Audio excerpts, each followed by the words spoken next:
Văd foste urme, vezi? Pe linia asta. Astea sunt vechi de 3 săptămâni. Da, vechi.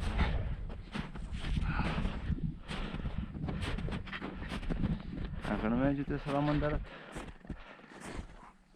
Aici a fost și un schi, ceva, cred. Da. Aici s-ar putea să fie o gaură. Ceva.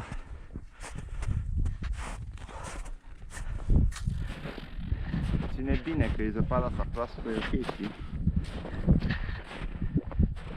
Da. Mergem acum așa în stânga.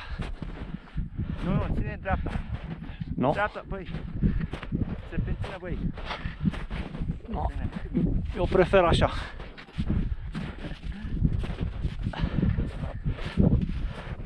Vreau să văd. Vreau să văd ambele părți.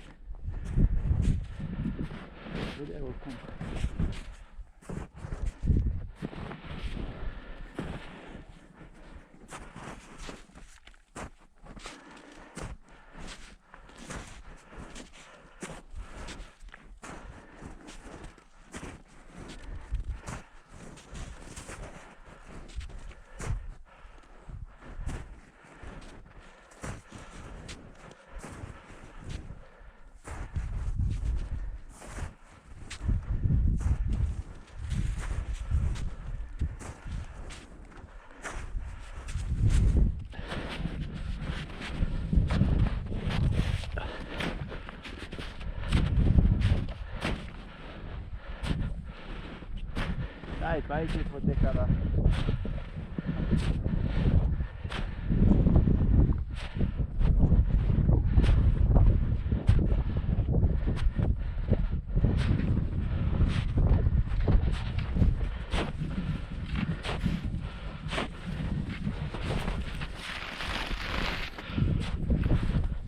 Păi de aici ipoteca, să vezi. Sigur.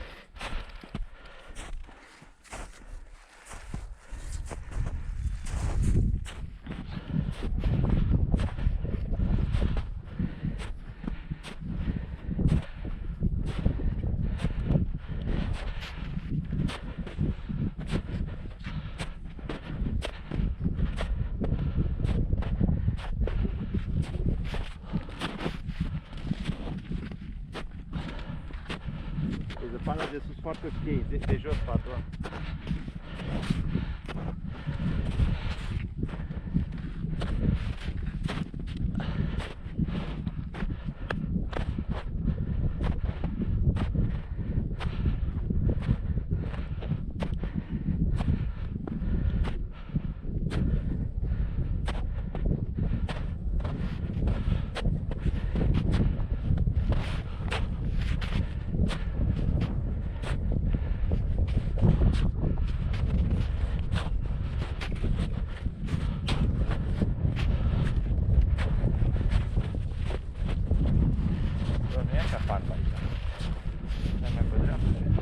Nu, nu te duci în dreapta. Și stai un pic mai la distanță.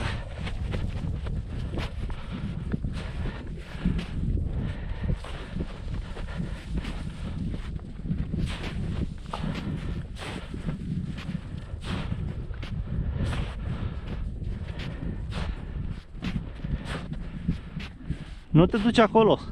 Dar nu, asta chiar pe culme. Nu, nu e bine să stai acolo. De ce? Băi, vino... Acolo, măi. Nu, nu. E mai bine pe aici. Exact în culme. În linia. Nu e bine să stai acolo, ți-am zis.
Da, se vede crucea.